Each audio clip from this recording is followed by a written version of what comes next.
Hindi totoo yung version nila na parang galing outside si Pastor na sumubok sa loob. Ako, outside, pumasok. Kwentong kutsero yun. Alam niyo kung bakit? Nasa labas ka na, tumakas ka na. Ang tagal yung sinasabi, hindi siya mapapahuli, hindi ba? Okay, pangalawa, nasa loob ka, napapasok ka pa ulit, dito ka na masumurender kung nasaan ka man. Why do you have to go inside? Di ba? At pangatlo, nakahuli siya doon mismo sa loob. Ano yung isang PNP na kasama natin, si ating PNP dito. Pinasok siya doon at nung palabas, sila, pinatabi na lang namin yung mga pulis so that they could get out. Okay? Yun ang nangyari. It was the PNP, doon siya sumubok. So, these kind of things are, they're just laying the basis that he surrendered that. But it's, sabi ko nga, kwentong kutsero ito, huwag tayo maniwala dyan. At ito lang magpapala ko. With all of these things na nangyari, I'm sure someone should be guilty of obstruction of justice or harboring, concealing, someone who is wanted by law to this warrant. And let me remind you of PD 1839, obstruction of justice. Ang sinasabi, any person who knowingly, willfully obstructs, impedes, or frustrates or delays the apprehension of suspects and the investigation and prosecution of criminal. And of course, letter C, harboring, concealing, facilitating the escape of any person he knows or has reasonable ground to believe or suspect has committed any offense under existing penal laws.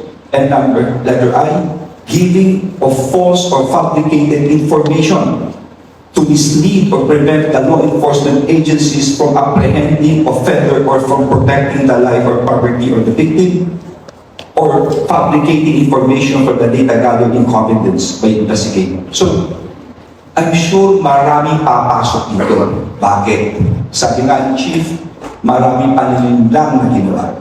Pangalawa, ang publiko mismo, ang testigo rito, kung paano ilang beses pinipigilan si General Torre. Marami. So I think, babalik ka rin ko kayo ng tanong. Huwag na natin pag-usapan itong surrender thing na ito because I know all the while na sinasabi lang galing sa labas na paso, kalokohan ko niya o kayo maniwala dyan. Isa lang ang dapat nila sagutan. Kung ganun pala kabilis na isusurrender daw nila si Pastor Kibuloy, ibig sabihin, all the while, alam nila ni si Pastor Kibuloy ang pinagtatagunan niya. We should investigate this, and those guilty should be sued accordingly. Dapat po mahalimang sila. Thank you very much, sir. We will now proceed with Ms. Leia Ilana of UNTV to be followed by Ms. Third Ann Alonzo of Sunstar. Good afternoon, sirs.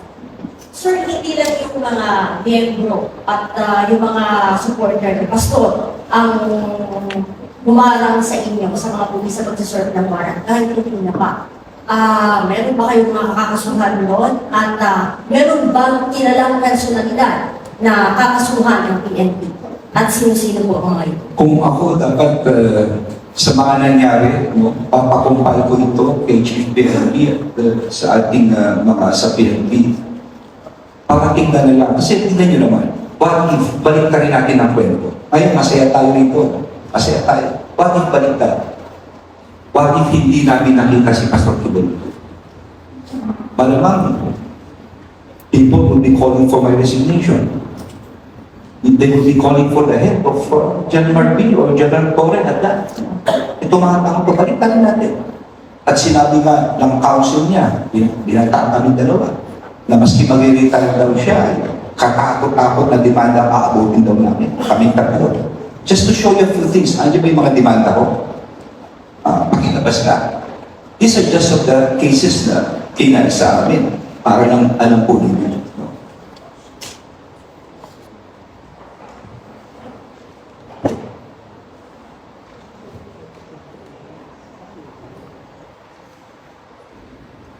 Okay.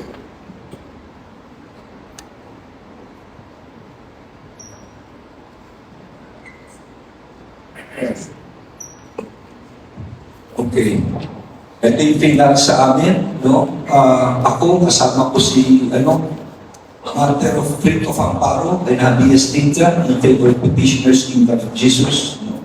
Unang kaso po yan against Benjamin Avalos as JLG, ibig sabihin na et al. And others, General Barbil, General Torre, marami po kami mga defendant dyan. Final po ito sa Davao. Pangalawa, next. Okay, Sonia Advincula against Benjamin Avalos Jr., Romel Marpil, Martinez, Oliver Lee, etc. No? Violations of Domasan, interruption of religious worship, offending religious feeling, grave threats, napakadami po nito. Nakadyan rin. Next. Rodrigo Roa Duterte versus Secretary Avalos, Marpil, Martinez, etc. Office of the Consular City of Davao for malicious mischief. First count. Next. Rodrigo versus Avalos Jr., Marpil, etc. Second count. Next. Okay. Hindi ba ito? Yung threat na ang dami talaga. So, in-request natin, what if baliktad na nangyari? Di ba? So, ako naman, since tapos na po ito, okay na, let's just move on, may proseso tayo, gano'n, but sa akin lang is, let's learn from the lessons of the past. Sana wag naman mag-ulit. Let it also serve as a lesson to everyone na hindi kayo pwede mag-obstruct na justisya. Hindi man tama yun. Dahil hindi biro ang pinagdaanan ng kapulisyahan dito. No? So, titignan po namin kung talaga may nakakaalam kung saan siya nagtatago at kung alam nila kung saan siya nagtatago, ang mataang doon dapat lamang itimanda. No? Paimbestigahan po yan nila for obstruction of justice. Sir, kanina nabanggit na may mga kondisyon si Pastor sa kanyang pagsuko. Bukod po dun sa pagsakay sa eroplano, ano pa po ang mga hiniling niya na kondisyon?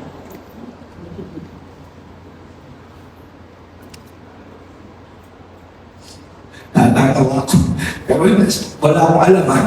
Pabayaan mo lang si Chief magsabi. Ano sabi kondisyon? Dalawa yung condition niya. Number one, I don't yung makikisinig ko. Yun lang ang gusto niya. Ayun yung, that's a civic face kasi. That's what happened. That's real. O narinig niyo, ha? Ang kondisyon daw, ayaw daw niya makita ang mukha ni General Nick Torre. Isa daw yun sa kondisyon.